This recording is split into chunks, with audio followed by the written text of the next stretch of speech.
So Vinay sir గారు, according to you what is better thing అంటారు? Like notes making, note paying? What a beautiful question. So మీరు చదువుకోవాలా, కొనుక్కోవాలా అని అడుగుతుంది. So notes చేసుకోవాలా, లేకపోతే పక్కనోడు చేసుకున్న నోట్స్ ని మనం కొనుక్కొని చదువుకుందామా? సో ఇది ఒక question. This is a reality now. So ప్రతి ఇప్పుడు ఎడ్యుకేషన్ సిస్టమ్ లో చాలా వరకు ఇలానే అయింది. నేను దీని గురించి కొద్దిసేపు కొంచెం టైం తీసుకొని ఎక్స్ప్లెయిన్ చేస్తాను, ఒక ఉదాహరణ ఇచ్చి.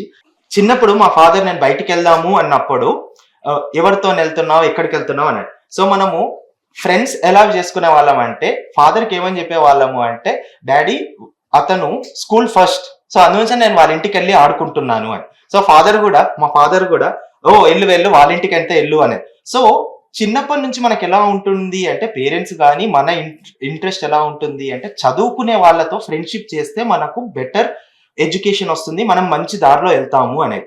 సో ఇదొక టైప్ ఆఫ్ ఎడ్యుకేషన్.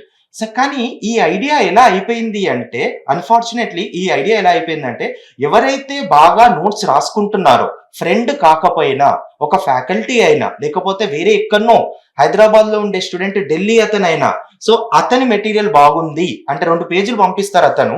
సో మిగిలిన పేజెస్ కావాలి, మిగిలిన నోట్స్ మొత్తం కావాలి అంటే ఇంత అమౌంట్ ఇవ్వండి అంటారు.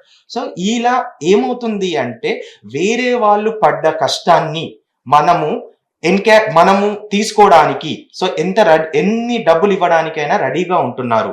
సో ఈ సిస్టమ్ అనేది కరెక్ట్ కాదు. స్పెషల్ గా ఇది అనేది యూపీఎస్సీ ఎగ్జామినేషన్ కి కరెక్ట్ కాదు.